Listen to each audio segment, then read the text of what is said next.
So y'all can see the presenter view. That's the wrong one.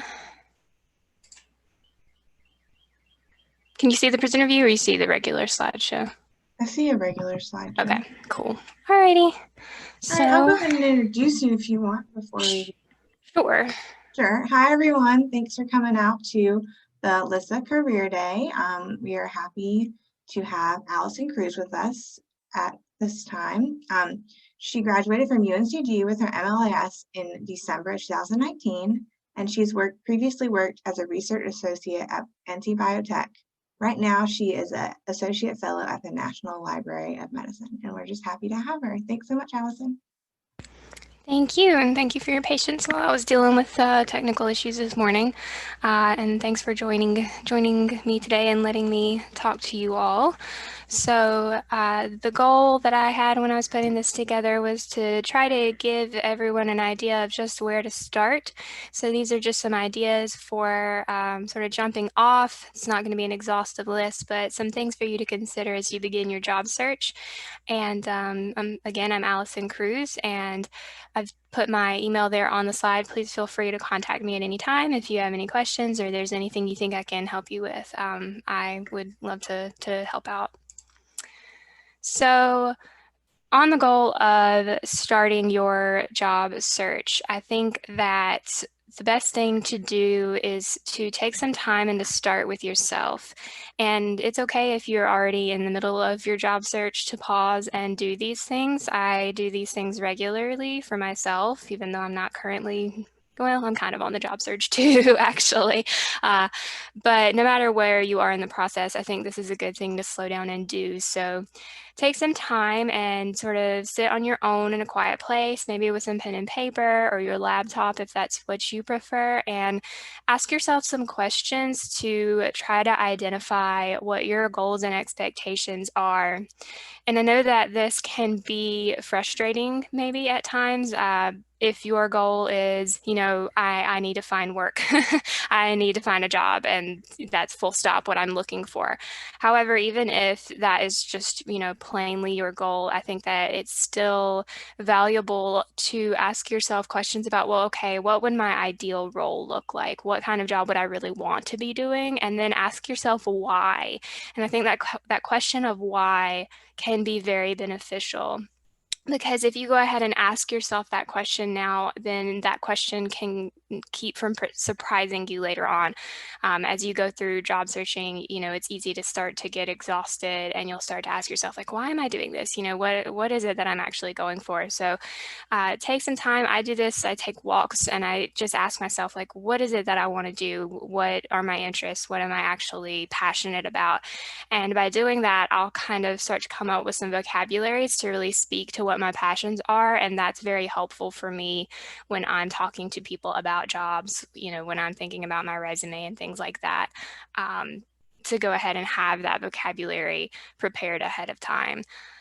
And another thing, just your practical questions right now, if you absolutely need remote work, then that's something that you need to just go ahead and identify, and you can go ahead and mark that down and be ready to look for things that are going to offer that, and think about what salary ranges and benefits you require. So once you have identified some of those goals and expectations, I think that another good thing to do at the start or regularly do is to think about who your support is.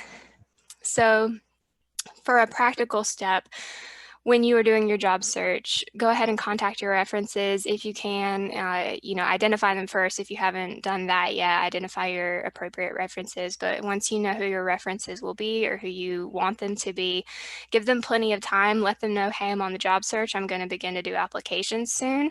And then once you actually apply for things, they may want to know, specifically what you are applying for so that they can be prepared for having those reference conversations.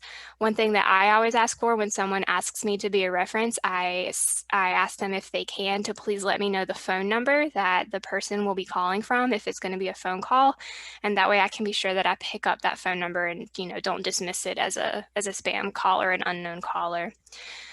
But outside of that sort of practical approach of talking to your references, it's also good to just think about people you can lean on during this process to help you to manage your stress. Think about, do you want to have a colleague with whom you can commiserate regularly? Maybe you can set up some regular coffee or tea dates with that person so that you can, just keep yourself grounded and stay social and feeling good through that process. So just think about who those people are. My family always wants to help me out with job searching. They're always sending me things, which is nice, but it can be overwhelming too. And if you, think about that and reflect on that, and you don't really feel that you have that support network in place yet, that's okay too. We're going to talk about some networking stuff so you can find the right support for you.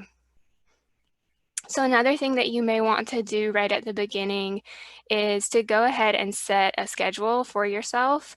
Uh, this could be, something you do with your digital calendar, paper calendar, or you could just keep it in your head, but you could set some rules for yourself, like I'm only going to do this, number of searches a day. I'm only going to search for this many hours. I'm not going to search on Saturdays. Like that's a day off for me. So that way you will have your hours that you are going to be doing this and your off hours that you can have for yourself. Of course, you do need to pay attention to due dates. Sometimes, I've definitely run into it where I learn about a job opening and it closes at like midnight that night, and I've got to scramble to get everything together if I want to apply for that job. And that's, an instance where it's nice to contact your references and they're already aware that I'm looking for work. So they don't get necessarily totally surprised when I say, hey, I applied for this today. So perhaps you might get a call about that. And finally, just general advice to stay organized throughout this process. Think about how you can organize things in a way that's going to work for you. A piece of advice I get really frequently is to keep records of the job descriptions that you like. You could put them in like Excel, you could put them in Word doc, however you want to keep up with it. That's something that you can refer to later on. It's something that you can use for keyword searching. It's something that you can use. You can mimic that language maybe in your cover letter or resume. And it's just an opportunity for you to get some of the lingo of the type of jobs that you like. And also, go ahead and keep the name and contact information of the people you talk to, the organizations you talk to. This is something I really wish I had done from the beginning, because frequently I will meet someone, I'll think, I should know who that is. I met them at some point, but I don't remember why. So keep that information. And also, with that calendar, I would mark down when you applied for a role, where you applied for a role. That can really help you keep up with things. When you're doing a lot of applications, it can be easy to kind of lose track of when you last heard from someone or when you last sent something. So that can help you out with that. So here's just a few things, some examples for this first step. So on the far left there, you've got your bullet journal. If that's something you're interested in, you can have sort of a creative output while you're staying organized. And that's something that can be, a comforting thing, but also help you stay on track. And then in the middle there, if you're someone who likes like video games or you like just gamifying things, for me, gamifying things really like is very motivating. That's something that I really like. Uh, this is Habitica, and I would really recommend checking it out. You can use it in your browser, or you can use it for free on your Android or iOS device. And you can put like your habits that you want to form in there, daily activities, just to-do lists. And as you do those things that you've set up, you can like get little experience points for your character and get little outfits for them and stuff like that, which is pretty cute. So that's just kind of a task organizer that's got some fun stuff with it. And then on the far right, this is something that I recommend to people all the time, and it's a very lightweight app called Forest. And all you do is when you don't want to be looking at your phone, you click a button to plant a tree, and you say how much time you want to not look at your phone. And if you are successful and don't pick up your phone and mess with it in that time, then you'll grow a little tree. And if you are not successful and you mess up and go get on your phone, then the tree will die. And if you pay for their like little premium version of this, which is pretty inexpensive, you can get little coins and they'll actually plant real trees. in real life. So your productivity will fund some real trees. So once you get all organized and ready to start, you might want to begin by looking broadly. So these are just a few ideas. Again, this is not exhaustive. There are so many places to look, but these are just some of the places that I thought I would give you so you could get started thinking about different resources. So Indeed, this is an aggregator for job listings. It's very easy to use. You just do your keyword and your place, and you can see all kinds of different jobs. It's a kind of a good place, I think, because you can find stuff that is maybe not necessarily fully library sphere, but it's related, and it might be something you're interested in. And I would recommend checking out what else they have, which includes company reviews and also a salary explorer. And another site for company reviews is Glassdoor if you haven't used that before. And you can use those to get an idea of what people say about working at those places before you get into the process of applying. So next I have LinkedIn, and I understand that LinkedIn is not for everyone, and some people aren't comfortable using that, and that's of course perfectly fine. You should, use and discard whatever works for you. LinkedIn does, however, have a specific place to look for jobs, so it does actually have LinkedIn Careers that is for job listings. LinkedIn's also useful because you can go ahead and connect with people and do some, light and easy networking that way, and that can help you stay on top of listings. So that actually worked for me yesterday. So I found out about a job at the North Carolina's State Library of NC, because I'm connected with someone there. So I found out about that job I didn't know about before because she posted about it, which is nice. And then finally, Twitter, and you want to, talk about things that aren't for everyone. For me, Twitter can be very distracting. So I don't necessarily use it. I typically limit myself to just a couple times a day to get on there.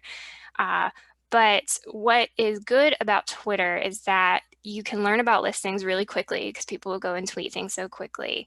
But also what I really like about it is that I've sort of curated a list of people that I follow who do things that I'm really, really interested in. They do really cool stuff. And because I follow them, they post about so many free events. With our moving things to the virtual space, the opportunity to go to webinars can be too much sometimes. You can have too many things on your plate, but it's also good because you get a chance to go to these different conferences and things that maybe you couldn't have otherwise when they were in person. So that's what I find so great about Twitter, is that I can learn about these free events and webinars really, really easily. So also on the right-hand side, yeah, just a little silly picture there from The Onion. And my fellow associate, when I told her I was doing this presentation, she actually told me, tell people not to cold call, don't cold call people and don't just go ask them for jobs. They don't like that. So maybe not very good advice from grandfathers there. So here's just a few examples of some of the things that I talked about on the last slide. So on the far left there, that's a hashtag for library jobs. I did find a joke account that uses that hashtag to post not real jobs. So that's kind of the joy of Twitter, right? That anybody can use those hashtags. But there were some real jobs on there when I searched this. In the middle there, that is the salary page from Indeed, showing the average base salary for librarian in the United States.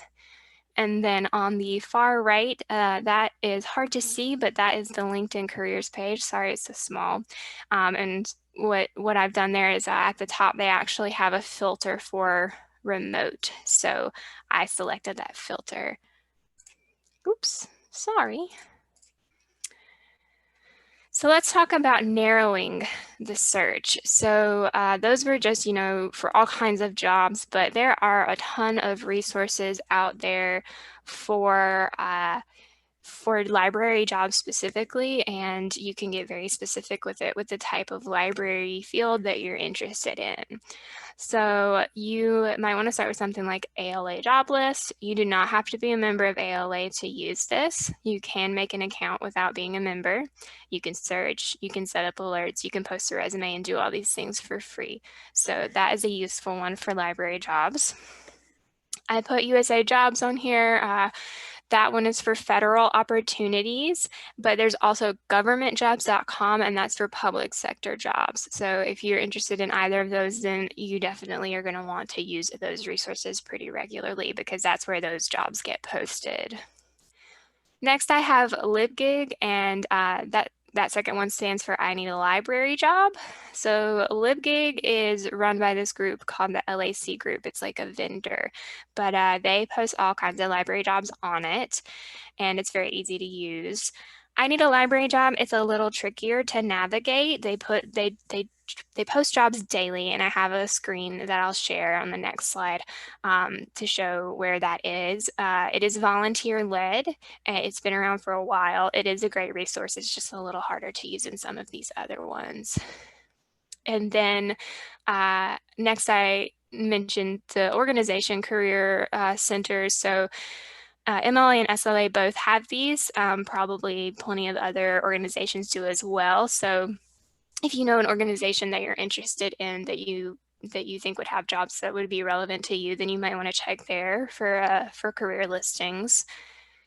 If you're interested in archives or museums, then you can check out Archives Gig and Museum Savvy. Those are both specifically for those type of jobs. And if you're interested in academic jobs, you can check out higheredjobs.com. You can also, for academic jobs, and this is something that I do pretty frequently, you can look directly at the university and college websites, and you can see what job listings they have.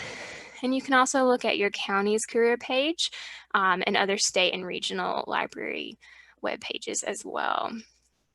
So that last bullet point I think is very important. This, as I said, not exhaustive. There are a lot of these out there. There are a lot of jobs boards. And I think that personally, I'd recommend, choose a few to get started, and then you can either broaden from there or you can even narrow it further from there. If you look at all of these, you're going to end up looking at some of the same jobs over and over because they're getting, people want to get their jobs out there, so they post it in multiple places. So just be wary of your time and your energy and how you can best spend it.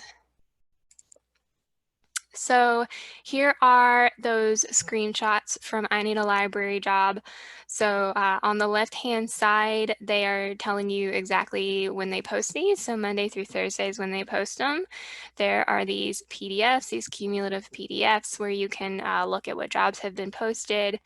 But there's also these state web pages that they have. I did share the one for North Carolina here, and you can't see it because it's so long. I couldn't get in a screenshot, but it says website for jobs and then job banks, and it's got a huge, huge, huge list of lots and lots of different places you can check out for North Carolina library jobs. And then here were just a couple ones that I didn't really think of until I was doing this presentation, so I thought I would share them. So somewhere like NCLA, they have listings for library jobs. And then I learned about that State Library of NC job, and I took a look to see what else was there, and they had some job postings. So they have their own job posting website. So one thing that I wanted to take some time to talk about was finding groups to join, and as part of that experience, joining listservs. So I don't know what kind of experience y'all have had, but when I was a student, with the student rate that was available being affordable, I joined way too many organizations. I signed up for everything and I got just overwhelmed with the number of emails I was getting, and it was just a waste of time because it was a waste of money as well, because there was no way I was going to be able to be really active and engaged with the number of organizations I was a part of. So I would advise, think about, what your interests are and find the organization that is the right one for you. I would definitely recommend checking out the smaller organizations, the regional ones and your local chapters. And a piece of advice I got that was really helpful for me when I was really trying to move to the DC area was to go ahead and join like the DC chapter. So if you know if you want to be in a certain area eventually, which is hard to think about right now, but you know maybe one day, you can go ahead and join the chapter for that area if you would like. But joining these smaller local chapters really gives you a better opportunity to have networking relationships with people and get to know people, and it gives you a chance to join committees and boards and things like that very easily. Another benefit of joining these groups is that sometimes it'll give you access to fellowships and grants that you didn't have before, and you also will learn about these fellowships and grants and other, you know, not quite job opportunities that could be potentially something you would want to do. And then finally, just reiterating again to be on listservs, and I'm you know, admitting my bias toward listservs right there in that bullet point because that's how I found my internship for NC Biotech, and that is how I learned about the NLM Associate Fellowship program that I am in right now. So that is something I really like. And another piece of advice for managing whatever listservs you're on is to use rules. Use the rules in your inbox, whatever type of mail program you're using.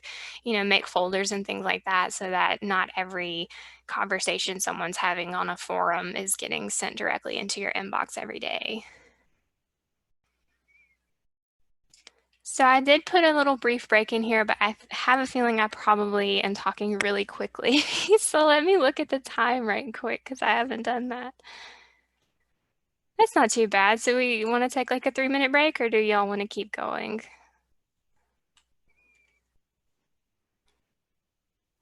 I think we can keep going. We have a break after your session, so. Okay. Alrighty. Oops, I did it again. So, very important message to remember throughout this process is that you're not the only one who has had to go through a job search. You're not doing this by yourself, and it's you know it's a very very rough time to be doing this, but it's never a particularly fun thing to do anyway. So, keep in mind that you're not alone. This can be really really hard. If you're having a hard time with it, then you're not the only person who's having a hard time with it, and you know, you just need to find your support to help you out through this process. So I think that something that can be really, really helpful is to find a good mentor. So my recommendations for mentors, um, you know, there are mentorship programs available if you would like to use those. There are plenty of formal mentorship programs that you can use to help you get started. You don't have to do it that way. I found my current mentor because my fellow associate was talking with her. She had just, I think, emailed her. And my fellow associate said, "Would you like to talk with her?" I said, "Yes, please give me an introduction." So we chatted and we connected and we just really clicked together. And she offered to be my mentor, and I said yes. Uh, this can take time. That didn't happen just, you know, I'm making it sound really easily, but I have had multiple mentorship relationships. They just didn't work out. It wasn't anyone's fault. You know, it wasn't anything terrible. It just, we didn't click with each other. So this was not my first time trying to get a mentorship relationship. So it can take some effort. All of them will take effort. It can take some repeated effort, but when you go to try to find a mentor, you just really need to be prepared to be the one who is leading this relationship, to be the one who, you know, sets the expectations. Obviously, you have to agree on things like how we're going to communicate, how frequently we're going to communicate. But when you ask someone to be a mentor for you, or you're going to try to find that relationship, they're really going to expect you to come into it, you know, with your questions, with your expectations ready, to be ready to put in that work. And these should be two-way relationships. So you should be learning from your mentor, but ideally your mentor should be learning from you as well. And I just want to reiterate that these are very worth it, in my opinion. As hard as it can be, and especially right now, as hard as it can be, when you find your person that really like gets you and you can have a really strong professional connection with this person, they can really help you to grow and give you some great advice. When I speak with my mentor, we talk once a month, and every time I leave those conversations, I feel like I like know myself as a librarian better. So I think you should definitely give it a shot if you have not got a mentor already. And you can have more than one. I have two right now, so you can have more than one if you have time for that. So my next piece of advice for you is to pool your network or to pool your resources together and help each other out. So uh, so right now I'm in this NLM Associate Fellowship program. It is a 1 year program. It ends in September, and then we either have a second year somewhere else with a host, or we have to get a job. So all of us are in that together. All of us either have to find that second year somewhere, or we have to find a job. So we have a Microsoft Teams channel that we share where we post every job listing we find, and we share those with each other. So I think that anyone could do that. You know, if you can identify some colleagues who are on the job search with you or some friends of yours, you know, set up a Google Doc or a Slack channel or even a Facebook group or something like that and have everyone pull all of those resources together. And it can really help you to find things and feel less stressed. Another piece of advice I would give is to think about some other goals that you can work on outside of the job search or during the job search. So part of this you could do with something like the Twitter events that I talked about. So as you're using Twitter or whatever else you're using, you know, if you're finding events that look interesting to you, or you're finding people that you really want to talk to, then this is an opportunity for you to set some goals, some webinars to attend, perhaps some informational interviews to conduct, and you can do those alongside the job search. You could also do something like a Coursera course to put on your resume. You could do something like just Duolingo to, you know, practice a language. And if that's overwhelming, you know, if you need to focus your energy on the job search, then you don't need to do these other goals. You don't have to do that. But it's always helpful for me to do these things at the same time because it gives me a sense of accomplishment. And it really helps me out if I'm starting to feel blue because the job search thing is taking a long time and I haven't really found anything yet. So that can just help you out to have those other goals as well and work on those at the same time. And then finally, I just had a notice that I think you should also share what you find. So if you're going to pool your resources, share what you're finding as well. If you're going to work on other goals, then maybe consider how you can help other people work on their goals. When you connect with that mentor, share with them what you're seeing. Share what kind of jobs you're looking at and opportunities you're finding, and just, you know, share with them, share with other people, because that's what keeps this process going. That's how this network works. You know, you're going to get things from other people, but you need to be ready to contribute as well.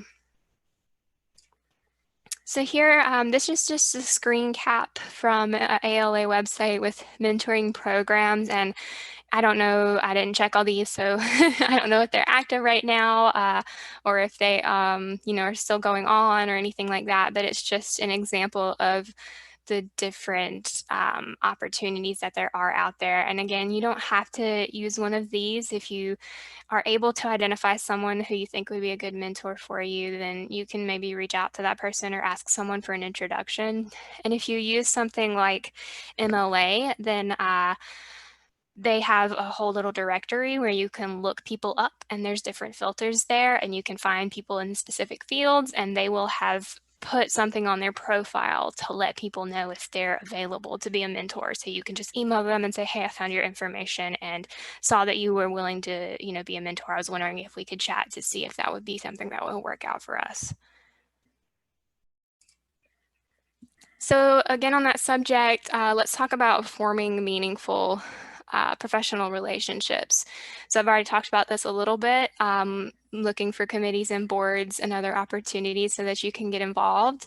If you join small groups like the Mid-Atlantic chapter of MLA, for example, I'm sorry that everything's medical libraries, that's just what I'm in. But, if you join these small groups, then there's a very good chance that if you say, hey, I want to be on your committee, they're going to say, yes, please. We need people to be on our committee. So that's something you want to do and you feel you have time and you can dedicate yourself to it, then, do it. Absolutely do it. It's going to give you the chance to get to know people and really work with them and network. And I've mentioned this a few times, so informational interviews. This is not something I was really that familiar with until I joined the Associate Fellowship Program, and now I conduct them all the time.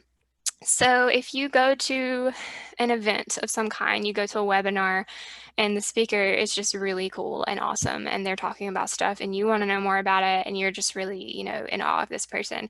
And if they conclude their presentation and say, here's my email, contact me, with any questions, then I think you should contact them. If you have questions, they want to be contacted and they expect those questions. So feel comfortable doing that and, reach out to them and maybe say, I, loved your talk on XYZ, and would you have any time to chat with me if you would like to do an informational interview?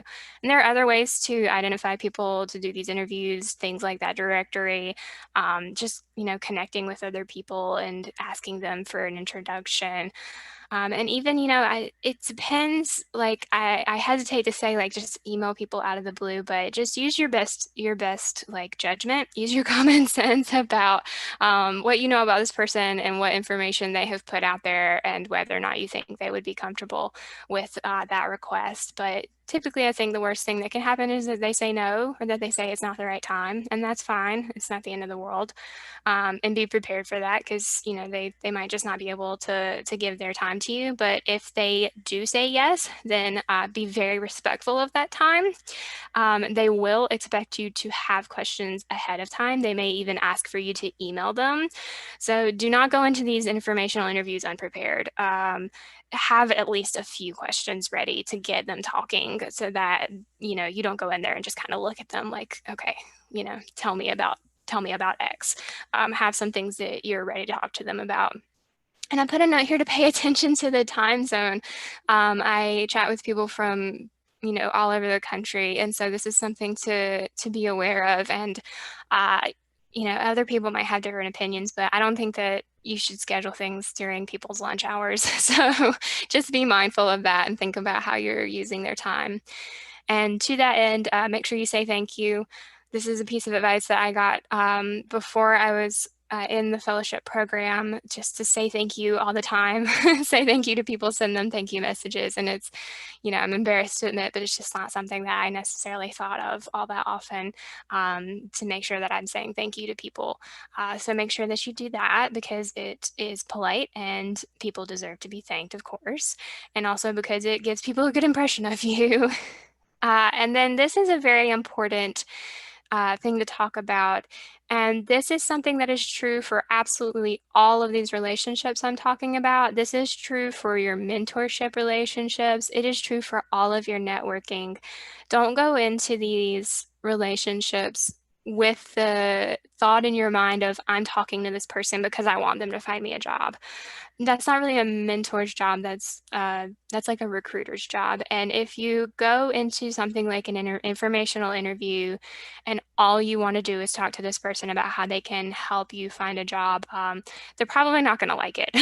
And even if you are not that explicit about it, people are probably going to be able to tell. It's if it's a subject that comes up, if there's an opening to talk about it, then it's totally fine. And I think you would definitely have those conversations with a mentor.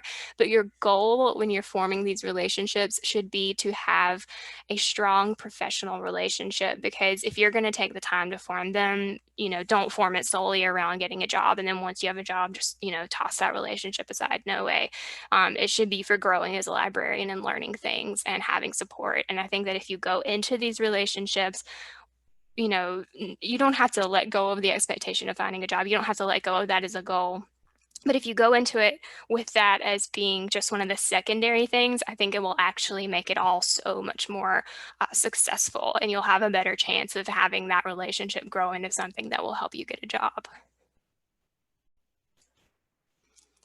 So, talking some more about finding jobs and focusing on your strengths. So, I wanted to speak kind of plainly in this part, speak a little bit candidly to you. And, I think that the unfortunate reality is that sometimes, we have to take jobs that are just not really what we wanted. They're just the jobs that we were able to get. At least that's been my experience in life.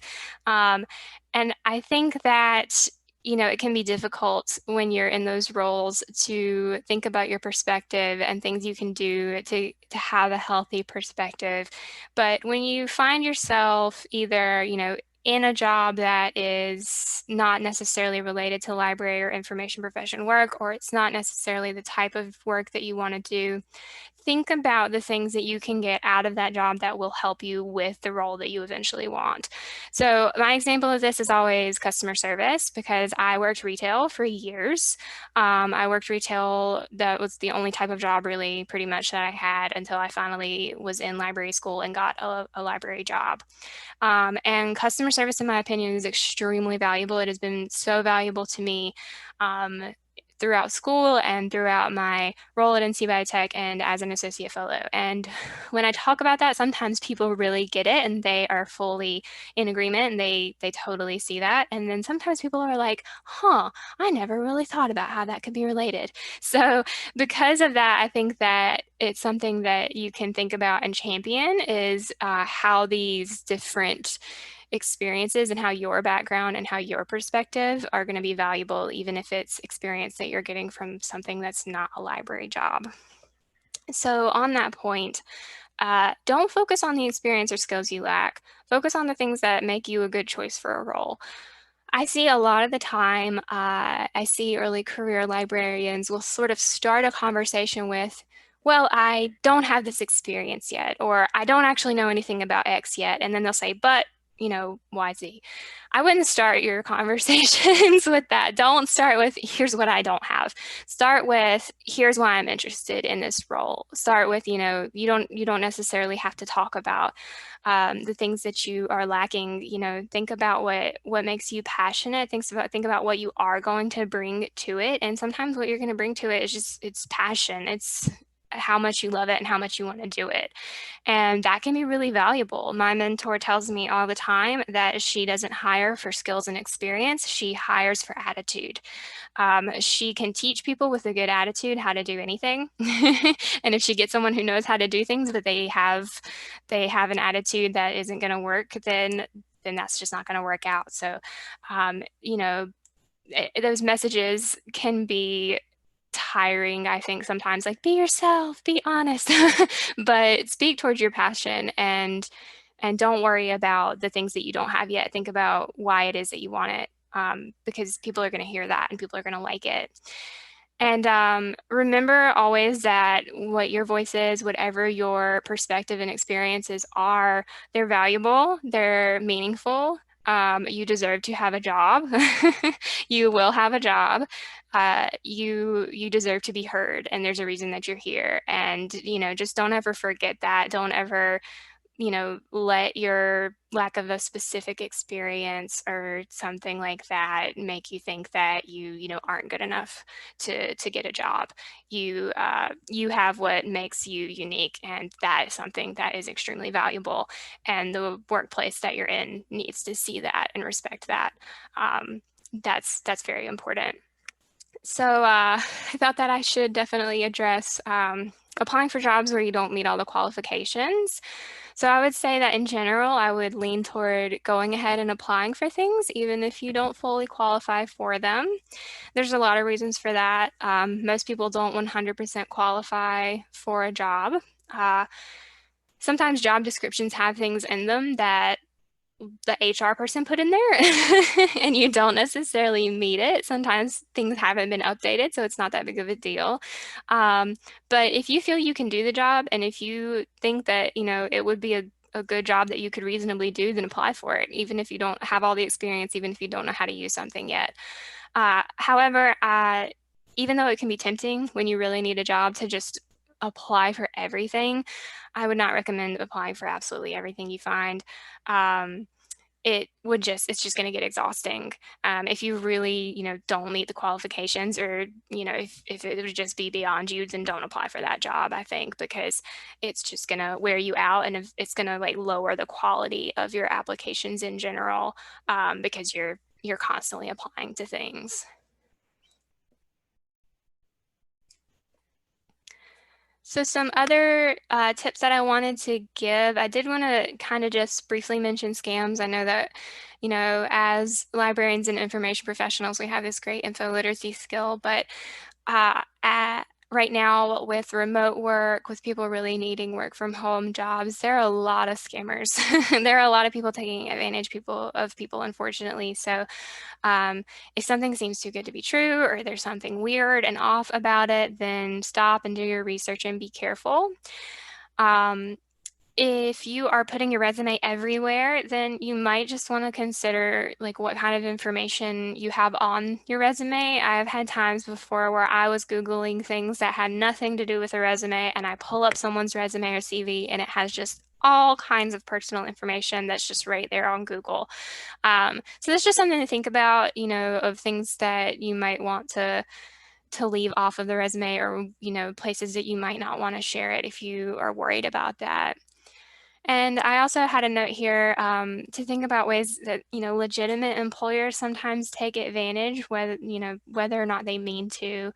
And that can be just, yeah, like unpaid internships and expectations there, and sort of exploiting people. And it can also just be a lot of the time not advertising a job as what it actually is. And that sort of bait and switch, whether it's intentional or not. This is something that legitimate employers do sometimes, where again, like the HR person has put like a template out there. They have this listing, and then you get in there and it's just not what you were expecting at all. And sort of, you know, keeping track of those job descriptions, knowing salary expectations, and having that support network will make it easier for you to recognize when these things are happening, when things aren't meeting expectations, so that you can be ready for that when it occurs and you can recognize it. Um, did, sorry. I was checking the chat there for a second, and I've moved the slide. So on the right-hand side, it kind of is weird that I put it on this slide, but I needed somewhere to put it. So this is from I Need a Library Job. It's on the left-hand side of the site, and it's very long. And this is a list of terms that you can use to find library jobs. So these are just some things to be aware of and to look for, keywords to use, and different ways that people describe information profession work. So my last message for you is just to take care of yourself, honestly. Take care of yourself, let other people take care of you, and take care of others throughout this process. It's very tiring. Take breaks as you need them, give yourself treats, let yourself feel upset if you need to, and just take care of yourself through that process. And remember that you're enough, you're more than enough. As I said, you deserve a job, you will find a job eventually, you will find the place for you. And getting through that journey can be hard. And I really, really want to just reiterate, don't take rejection personally. This is so important. There are places that will throw out half of the applications they get without looking at them because they get too many applications. This is a real thing that happens. They just throw them out. They don't even look at them at all. If you're in that unlucky half, then obviously that does not say anything about you. That does not mean that you did anything wrong. So please don't take it personally. It's okay to get upset and need to take some time. But there's absolutely nothing wrong with you just because, you don't get that job that you wanted. So I was going to do a deep breathing exercise, but with the tech issue that I had, I think if I open this YouTube video, that my computer will explode, and that won't be relaxing at all. So let's not explode my computer, but something that I do regularly is abdominal breathing or diaphragmatic breathing. So if you are not familiar with that, then I would recommend looking it up because it is a great way to manage your anxiety, something simple you can do to help yourself feel better. And finally, here is my personal information. So you can email me at any time at that Gmail address, and feel free to ask me any questions. If there's anything you think I could help you out with, then please send me an email. Feel free to contact me. Feel free to connect with me on LinkedIn if you use LinkedIn. The link is right there. And if you're curious about what the Associate Fellowship Program is, I just dropped a link there, and I can talk about it more with you if you'd like to know more about it. But for now, does anyone have any questions for me?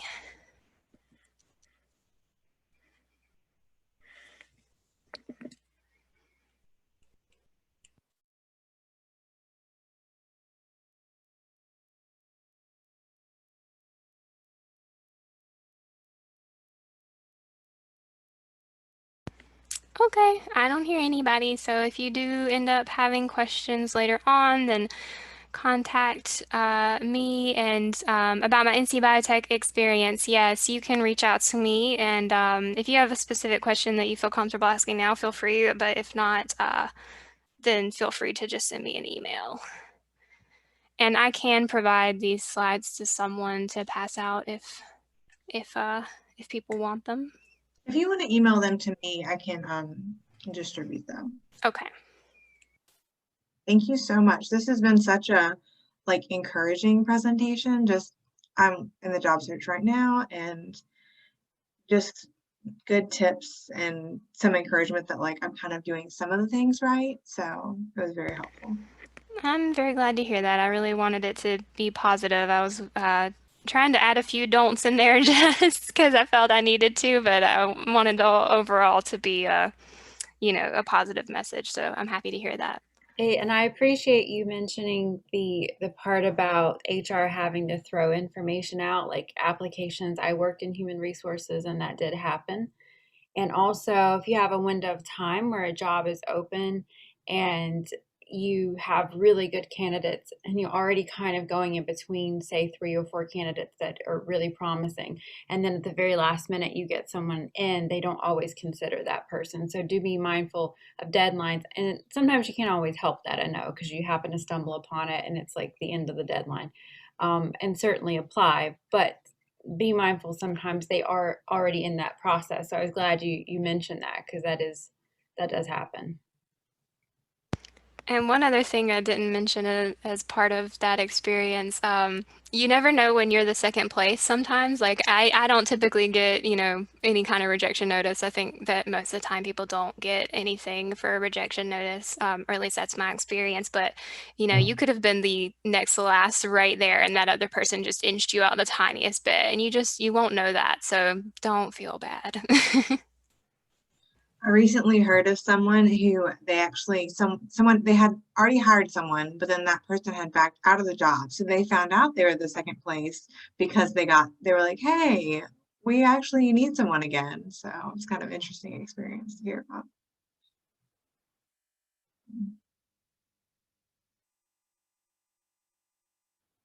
Especially stress management. We have to take care of ourselves in the process because if not, it's overwhelming and oh. So I agree. Thank you. I think your slides are wonderful. You really put a lot of time and attention into helping us out today. So we appreciate that. Allison, I wanted to ask, what was your undergraduate background? Psychology. So Okay. I know about rough job searches.